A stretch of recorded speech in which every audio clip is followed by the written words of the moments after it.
Welcome to the Concrete Genius Podcast. I'm your host, Sauce McKenzie. That's SAUC_McKenzie, MACKENZIE, man. Follow me on all platforms.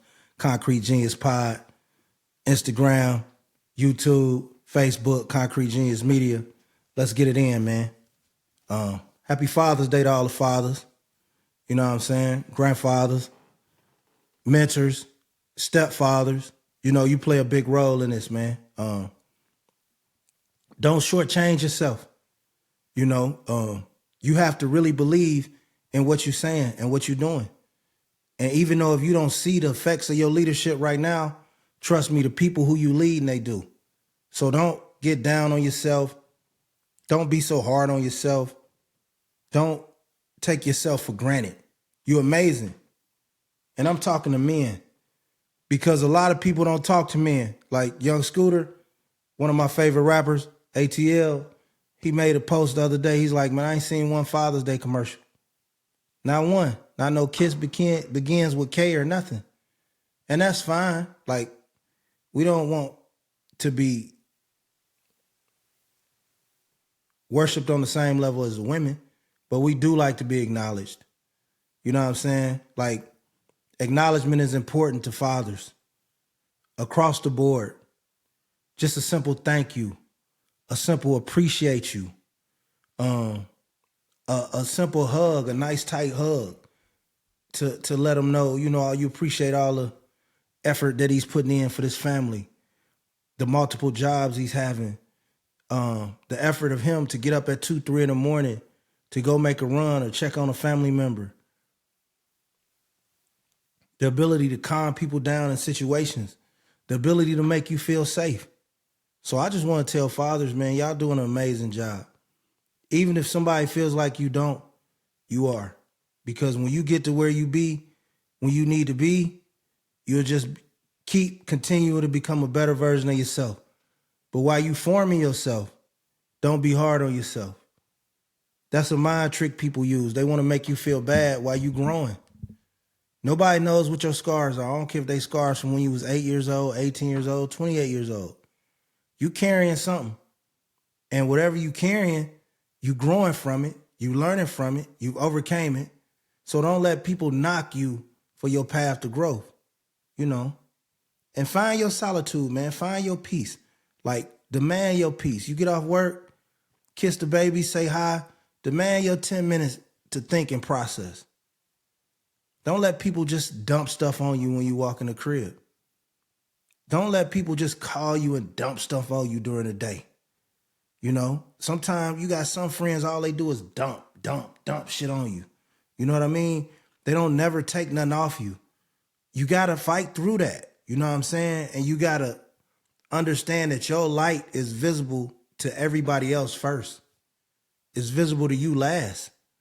So other people are using you for emotional support, mental support, physical protection, and sometimes guidance.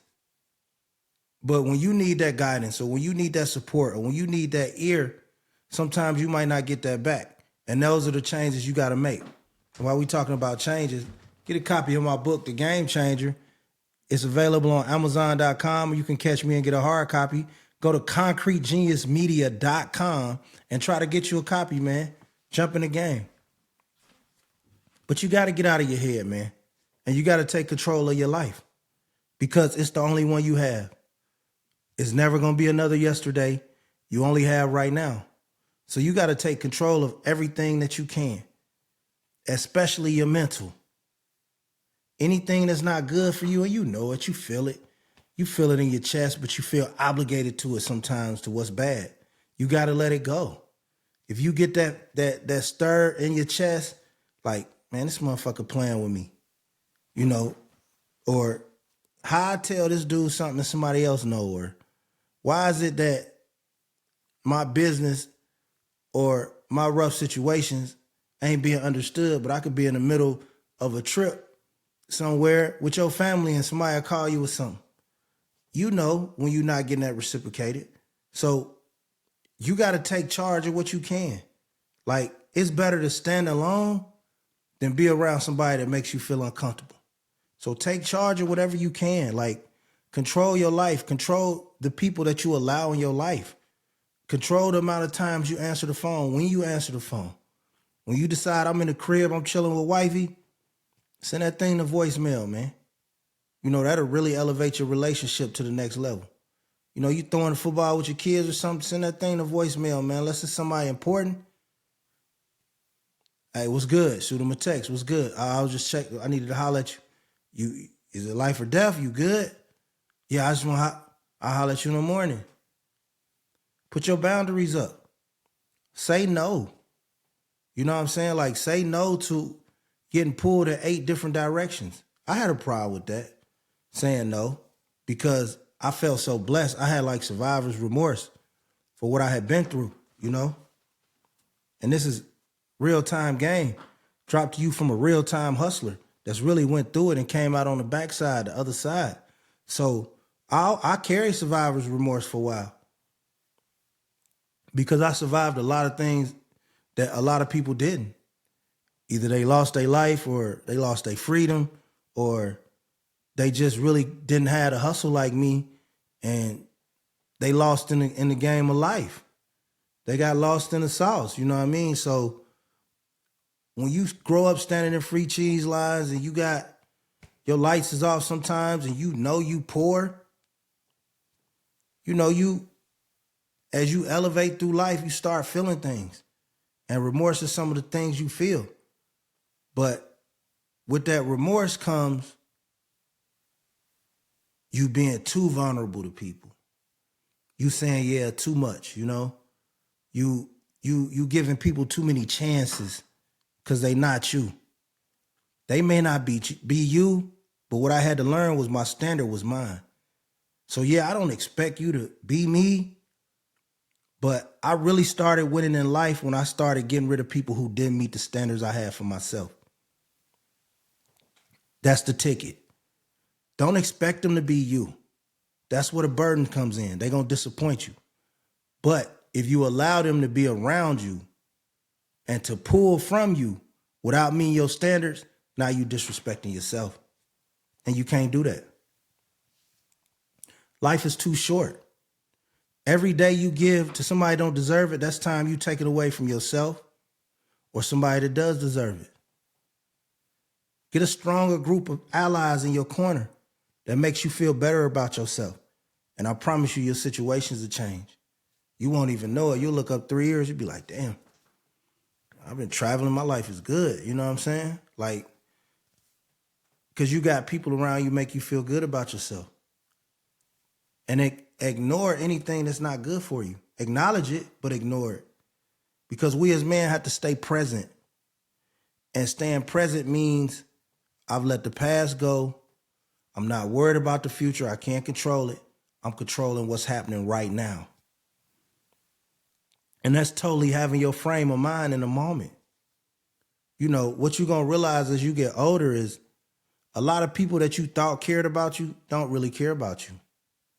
A lot of people that you thought were your ride or dies, probably not your ride or dies. And that's okay. But the sooner you acknowledge it and respect yourself, protect what you take in, what you allow to be told to you, said to you, where you give your time, that's what's going to keep you healthy and happy, you know? Life is short. You know, we not promised tomorrow. You know, we not promised next week. We not promised nothing. We not promised our next breath. That's all a gift from God. But within those gifts, you got to decide what's worth forgiving or what's worth dismissing. But all of it's worth moving on. You know, forgiveness has always been difficult for me because I love hard. So when you disrespect me, I hate hard. You know, I've always been one that I'm stubborn. You know, I just really started forgiving people in the last 2-3 years. And I've been at a lot more peace with that. But forgiving people has allowed me to forgive myself for the couple of times I've messed up in life too. So I see the arc of it now. You know, when people say forgiveness ain't for them, it's for you, it is for you. Because what happens is you realize all right, man, somebody messed up, I ain't rocking with them. And you forgive yourself for them times you weren't perfect. I always had a heavy burden for the couple of times I felt I wasn't perfect, you know. Growing up poor, you know, but being loved, extremely loved. You know, I was blessed to have two sides of my family, my mom over here, my dad over here. I was loved tremendously, but I was always frustrated with the aspect of being perfect. And that's something that, you know, I had to grow and get through and develop and get away from. And that allowed me to move forward, press forward. So don't feel guilty of what you've done. To forgive yourself, you got to forgive other people. And I think that's what I've mastered. And also with the survivor's remorse. You know, I always been fly, I always had it, was getting to it, but, you know, for a while I was like, damn. I visioned it being me, but when it's you and like life start tallying up the calendars and you start seeing like, man, I'm really blessed.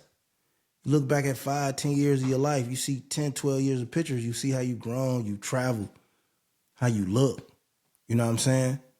Like how you've taken care of yourself, how you eat, the happiness in your spouse, the happiness in your family, the ability to be comfortable. It takes a while to survive from that. Like shining is one thing, but being comfortable when you get older, that's different. And not a lot of black men get to be 50 and be comfortable. So that's a big thing for me. I wake up thanking God for that, you know. I wake up thanking God to be loved, you know. Having obligations is a gift because all my obligations really go to my family. So I'm extremely proud about that. Or when it's not my family, when they straight, then I'm usually in the trenches with some kids, either coaching some basketball or doing some mentoring.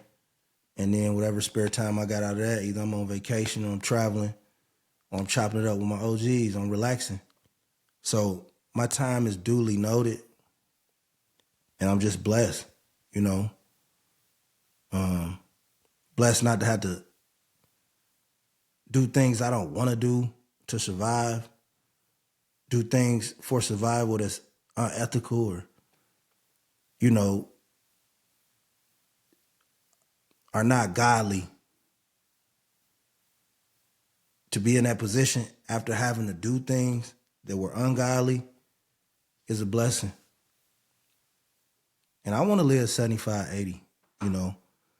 I'm very big on positive affirmations instead, and I hope to, I'm going to. I like to say I am because I am practicing eating much better. I am getting to moving more. My workout had got shady. I strained my shoulder, so I wasn't consistent with it as I like. I like feeling a certain way when I put my clothes on. I like my cardio being at a high standard. I like my shoulders. I like my legs being strong. I just like to be physically fit. You know, I don't care what age I get. I'm always going to be somebody that's physically fit enough to protect myself, you know, by any means. And it's an obligation not only to myself, but to my family to be in the best physical condition I could be, you know. To my woman, I'm walking around holding my woman's hand. I'm her protector. So it's my job to be in physical shape, you know what I mean? It's my job to be able to move around and get her what she needs to be comfortable to manage the household. So I want to be around long term. I plan on it. You know, I take my vitamins. I drink a ton of water. I pray a lot. You know, I've been hitting that sauna lately, trying to make that sauna more daily in my routine. Some days I get tied up where I don't do the things I intend to do, but I plan on getting in that sauna for at least like a 30-day stretch. It does wonders for me. I just go in there and meditate, do some deep breathing, some breathing exercises I've learned over the years, and it just relaxes me. I sit in there 30, 40 minutes, just be at peace with it. I love the Stairmaster, getting up them stairs. I've incorporated more walking, trying to get back into more walking, fast, jogging. I love that Stairmaster. Does what it needs to do. So make whatever it takes for you to be the best you a part of your life. But you're doing better than a lot of people, because a lot of people ain't here.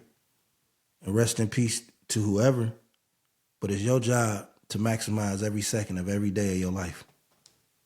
Don't stress about the past, because the past ain't stressing about you. And don't fret about the future, because you won't acknowledge living in the moment. Y'all like this dope-ass Montreal Expos hat? I love this. Is one of my favorite hats because it got the M, then it got the E, and then the B. Shout out Tim Raines, man, Andre Dawson, Pedro Martinez, all them guys, man.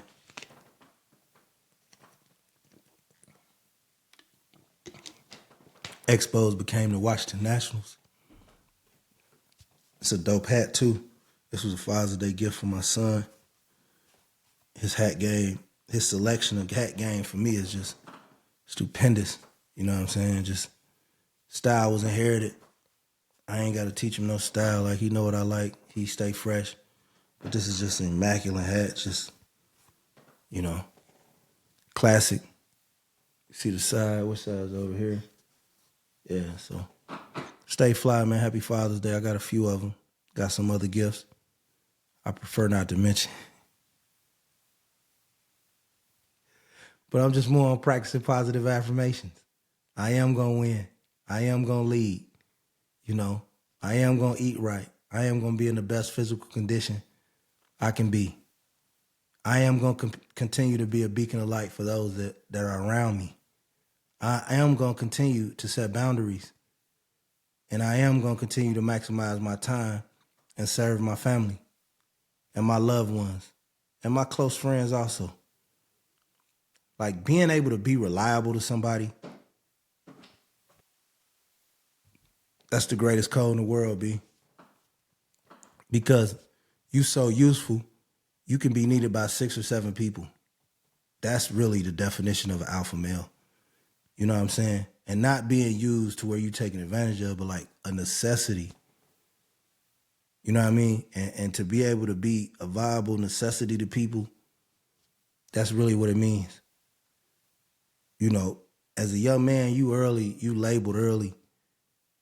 Either you handle business or you don't. And when you don't, you classify one way, and when you do, women see you as a grown man. People see you as a grown man. It's easier, it's a bigger accomplishment.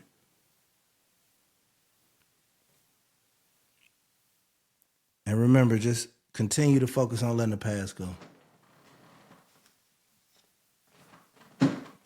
She can get a little rough, but you got to let it go. I'd like to give a shout out to my homeboy, man, So You Say Games. So You Say You from Naptown, my homeboy D Grant, man. Type in soyousaygames.com. You say you from Gary, you got other cities coming from around the world, soyousaygames.com. Great drinking game, great party game, family reunion in summertime. Tap in with the homie, man. I support, advocate 100%, man. We really here. Big news coming up, man. I ain't really had to travel like I wanted to yet this year. I worked in the school, and then I'm taking care of some things, but that traveling is coming. Now I'm enjoy every second of it. But life is so blessed for me, honestly. Like, I got to the point where, like, being at my crib is really like being on vacation. Like, if my crib clean and the routes I take, the stores around me and the restaurants I go to and the alcohol I drink and the quality of my relationship with my woman, when I'm at the crib, and my crib is really a staycation. So, like, I don't really even be having the urge to go out. Like, I'm just at that player mode, like, where I enjoy my patio, my yard. I got access rooms to move around. You know what I'm saying? I got people I could chop it up with if necessary. Like, I don't just feel the urge to be around a lot of people. Like, I just don't. Like, I don't, I got everything I need under my roof. You know what I'm saying? So when your house is your paradise, only thing you might want to do is get on a plane sometimes. You know what I'm saying? It's a couple of things I like to step out and see and kick it, but I just don't have that urge to have to go somewhere. You know what I'm saying? Like, to each his own, but I feel bad for a dude after he get a certain age and his home ain't comfortable. That's the worst shit in the world, B. I ain't gonna even lie. You give me 20 million, I don't want that life. You know what I'm saying? Like, nah. Especially like everybody gonna go through some shit. You gonna have some bad days. But I'm saying to the point where it's been 5, 10 years or the course of your relationship, you hate being in the crib. Nah, bro. It's some reasons why you ain't just left. You gotta love yourself enough that your home can be your paradise. And like I said, every relationship is gonna have some ups and downs, some traction, some slippage. But 80, 85, high 80% of the time, depending on how old you are, that shit should be your paradise.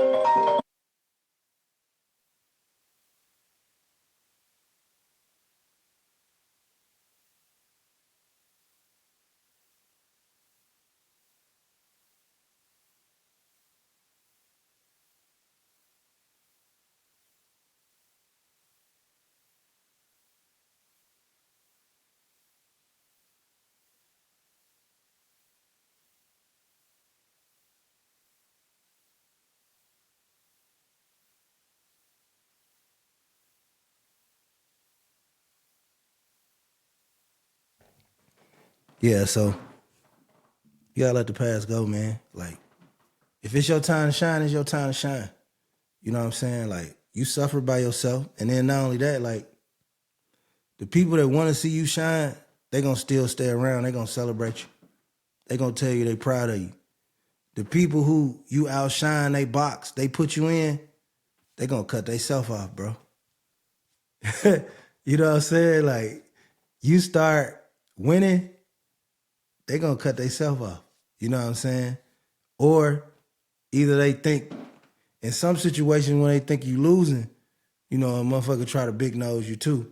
But when they think they can get something from you, they gonna yap it up, they gonna chop it up. But then when you win, or when you fall off, or when you going through some shit, is when you really see who your friends are. Them the two times. Cause when shit's steady, they can pluck you like cotton. Cause things are steady. Everybody trying to see. That's like everybody just batting 250. It's steady. They can pick your brain. You focused on so much shit you ain't thinking. But if you fall back and start batting 187, they gonna start turning their nose up and acting like they better than you. Or if you go Ted Williams on them, start hitting 400. Tony Gwynn, George Brett, you start doing that, they gonna knock themselves off. You move into the crib that they wanted, or they girl steady nagging them. I want to move. I see they got this. Boy, that'll make a motherfucker stop talking to you. Like, man, self-hate is a hell of a drug, bro. And you got people around you that hate themselves and hate you for not letting them win, not making them feel comfortable about you. Because they already look at you. They see your life being easier for the things that matter. So you can go through something. You can be poor and get better. You can have an old car and get better. You can even go to jail and get better. But like having R, having swag without having to chase it, you can't get that. You know what I'm saying? Like, you can't buy that. Like, that's either in you or it ain't. Like, so people that's missing it, they know who the magnets are. That's why they drawn to you. They try and suck as much energy and much game as they can. Every time they go to a function, they telling a story that you told with your words and subjects and predicates. That's the penalty of being fly. That's the luxury tax. Why would I sweat A luxury tax. That's the cost of having a luxurious aura. You know what I'm saying? Like, cool. You feel like you stabbed me in the back or you got something slick to say about me behind my back. That's a luxury tax. Because you not me. I would never trade places with you for $10 billion. So I got the luxury of being a dude that's so confusing to you that you admire him or you rooting against him. Man, I pay that tax every day. I've been paying it. And I'm still up. So, you get a lot of write-offs. I'm going straight West Coast, man. I might just put some shit on my arm. Straight West Coast, bro. Fuck it. Life is good. So, yeah, you know, you got somebody around you in your 20s, early 30s. You got somebody trying to steal your sauce, trying to see what's in your seasoning, your cabinet, your lazy Susan, spin that motherfucker around, see what kind of paprika you use and the seasoning salt and onion pepper and all that, seeing what you put in your salad. They need to know everything. They see the kids lay out and everything. They want to see it. Because you inspire them, but don't inspire them too much. Because they gonna start imitating you. And then once a person imitates you too much or talk about you too much, they can't be around you no more. It's just, their soul ain't gonna stand next to yours because your soul is too pure. So don't sweat it, man. Be you. Do you. I know the media need it for clicks. People need it for clicks. I'm exhausted with the Caden Clark, Angel Reese shit. I'm sorry. Especially yesterday. It's a good game. They both hooping. I wish them the best. But Angel Reese took a simple foul, hit her in the head by accident. People act like shit. She snatched her out of her car and carjacked her. It's just disgusting behavior. Matt Leinart. Come on, Matt Leinart, man. Like, nobody woke up and said, I wonder what the fuck Matt Leinart think about the WNBA. You know what I'm saying? So obviously, you cherry picking some other shit. You trying to win favor for some other shit. You trying to run for office, Matt Leinart? You trying to get on a GOP right-wing ticket, Matt Leinart? I smell it. I smell a con, buddy. Because you ain't been tweeting about the WNBA, but all of a sudden you so outraged for Caitlin Clark. You just want to go full right, huh? Angel Reese need to be kicked out the game, Matt Leinart. That's disgusting behavior. And I smell it. I smell a jig, buddy. I smell it. I got $500 say you planning on running for office. You tell me I'm wrong. You got something up your sleeve. Or you try and get on one of these right-wing stations, TV stations. That just don't smell right, Matt Leinart. Don't nobody give a fuck about what you think about the WNBA, man. Sit your goofy ass down somewhere, man. Matt Leinart. Fuck, bro.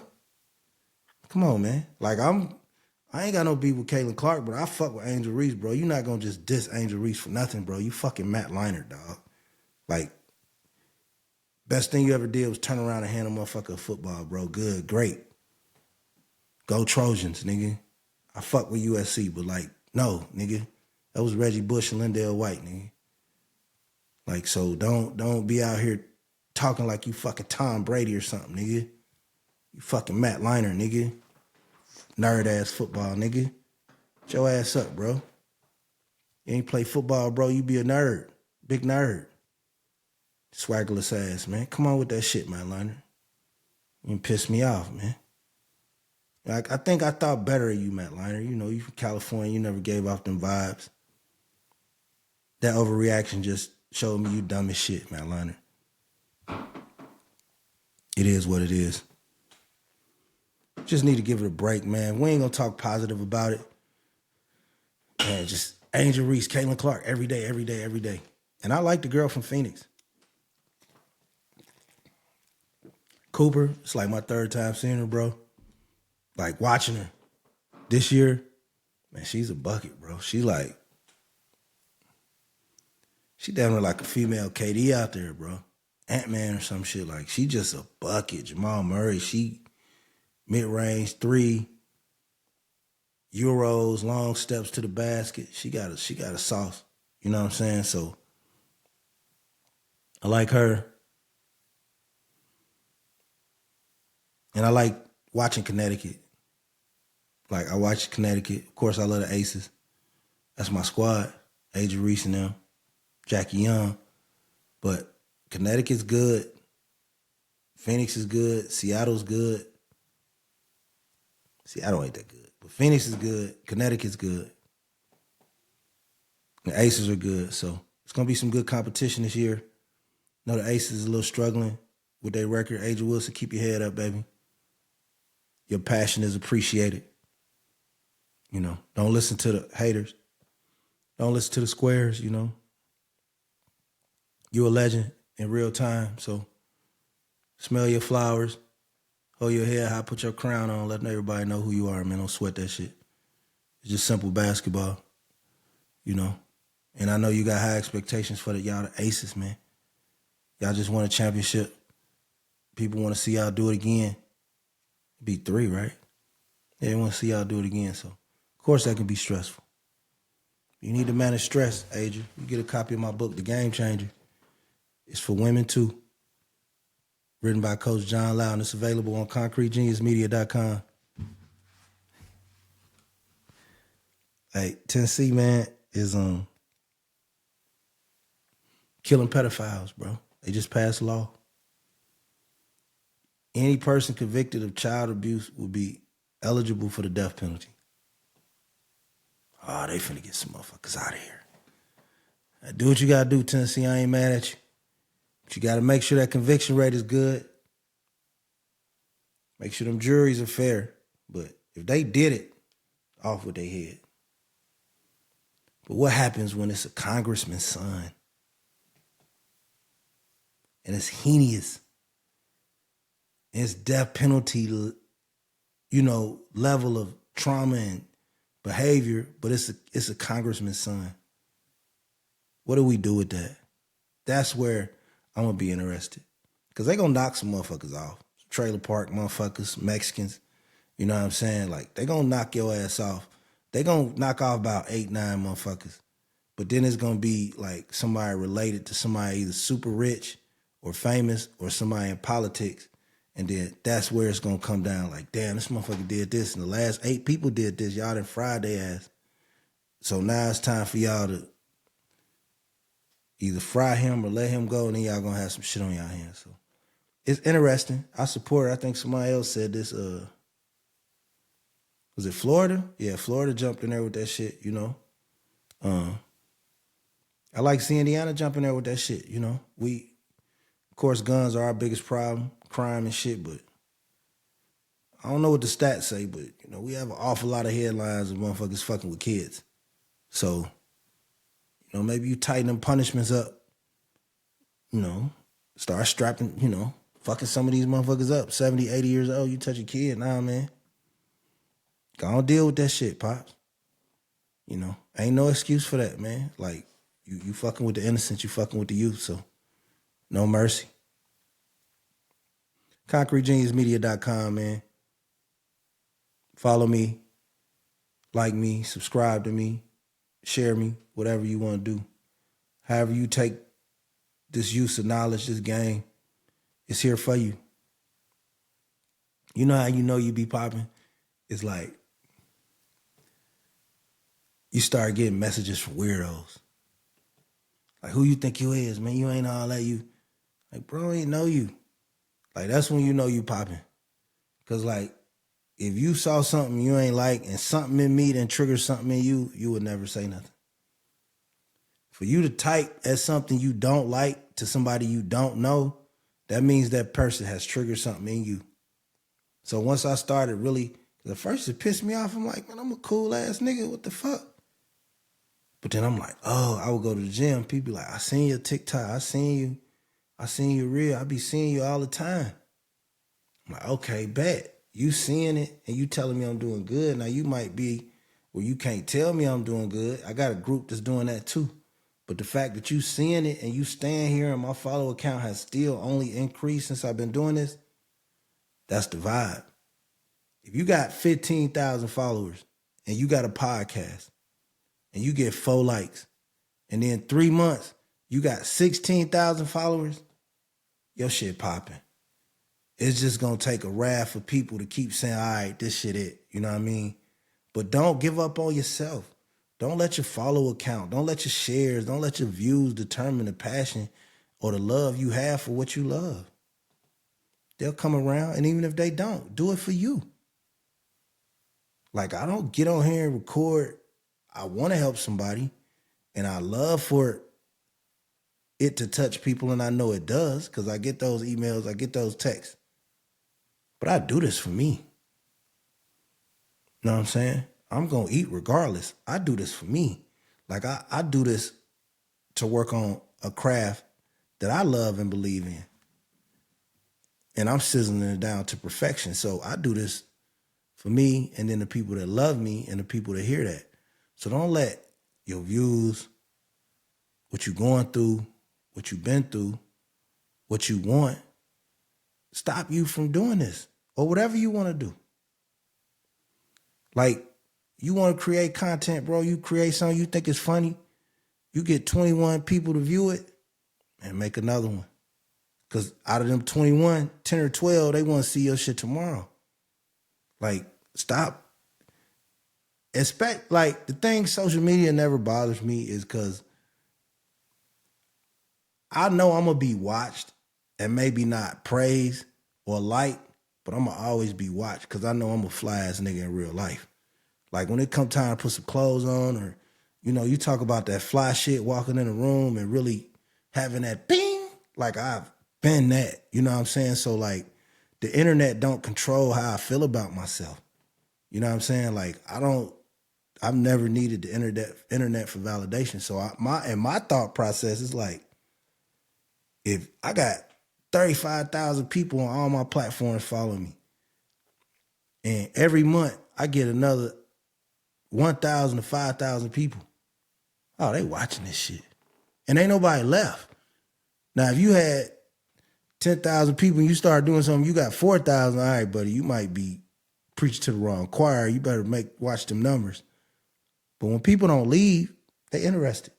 To me, it's even more of a phenom for people to be around and don't like or share nothing. Some people share it. Some people like it. Some people comment. I get my share. I'm not saying that.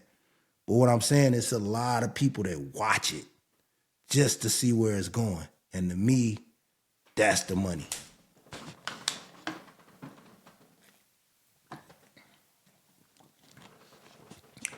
Because if something gonna crash and burn, you getting up off of it. Only way you watching something is you think you got a shot. So you remember that the next time you thinking about giving up, man. Like, you ain't giving up because of them.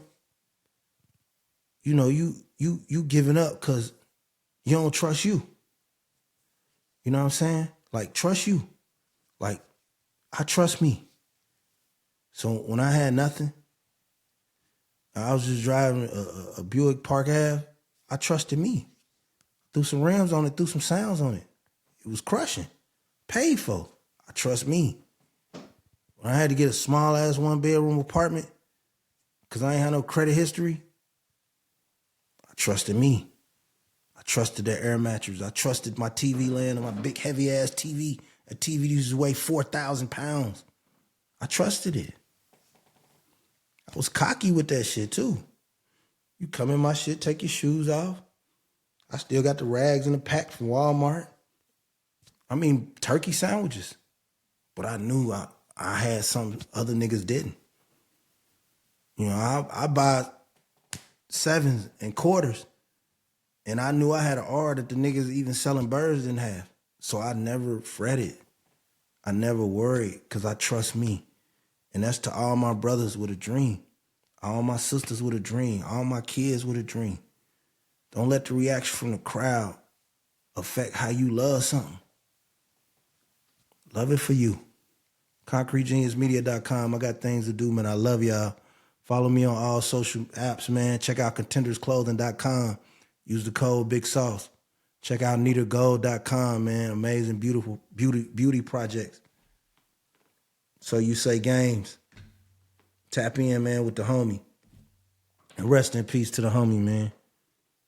Life is too short, man. I love you. Can't change the past, but I can be respectful in the present. And I wish everybody the best.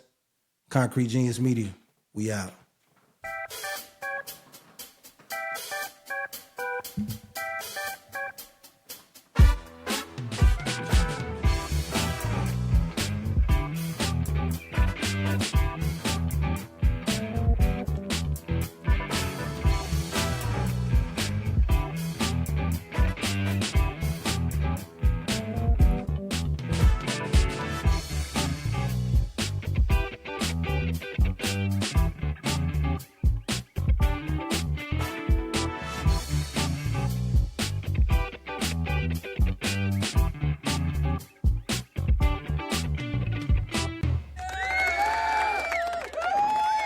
We live again, baby. That's two. You see, fresh manicure. Peace.